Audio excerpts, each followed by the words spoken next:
Dan ya bener, kalau misalkan banyak orang ternyata yang lagi program nambah tinggi badan itu nggak menghindari minum-minuman sama makanan ini. Akhirnya tinggi badan itu ngestak bahkan sampai bertahun-tahun lamanya.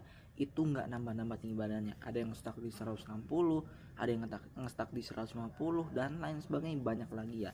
Nah ini memang dari pengalaman saya juga, yang dimana itu saya dulu ya untuk nambah tinggi badan itu belum lepas dari makan makanan sama minuman kayak gini. Akhirnya tinggi badan saya juga waktu itu ngestak banget, waktu itu di sekitar 160 waktu itu, 160 di masa SMA waktu itu. Nah memang setelah waktu itu saya cari referensinya, bener ternyata ini menghambat tinggi badan. Dan itu saya konsumsi saat waktu itu saya program nambah tinggi badan. Ya gimana nggak ngestak tinggi badan saya ya. Ternyata yang pertama itu ada minuman yang tinggi gulanya. Minuman tinggi gula waktu itu saya sering banget konsumsi, misalkan kayak ya teh manis, habis itu intinya yang manis-manis, minuman kemas yang berasa, habis itu es pop es dan lain sebagainya, banyak lah pokoknya yang sejenis itu kan tinggi gula semuanya. Itu benar-benar harus banget dihindari yang tinggi gula ya. Boleh sebenarnya, cuma harus dikurangin banget ya. Bahkan kalau misalnya kita lagi program tinggi badan itu kalau bisa dihindari ya, supaya bagus buat pertumbuhannya.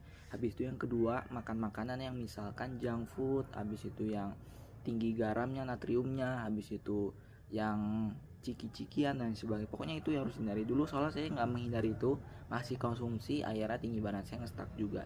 Nah memang saya kurang gizi dulu, itu kurang gizi akhirnya tinggi badan stuck. Kurang nutrisi juga ya, olahraga tapi kurang nutrisi saya, sama pola hidup yang kurang bagus. Waktu itu jam tidurnya kurang bagus. Akhirnya waktu itu saya perbaiki di usia kira-kira 19 tahunnya, itu tinggi badan saya nambah cuma dalam hitungan 14 hari aja, nambah 1 sampai 3 cm waktu itu.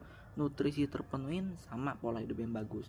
Nah dari segi nutrisi pastinya saya waktu itu diimbangi dengan real food, sama ditambah ya salah satu yang terbesar nutrisi harian saya itu konsumsi yang namanya food supplement herbal waktu itu, ditambah dengan pola hidup bagus. Itu benar berhasil works di saya untuk nambah tinggi badannya. Nah teman-teman semua yang lagi program nambah tinggi badan itu harus penuhi nutrisi sama olahraga dan hindari makanan minuman yang menghambat tinggi badan. Tetap semangat aja.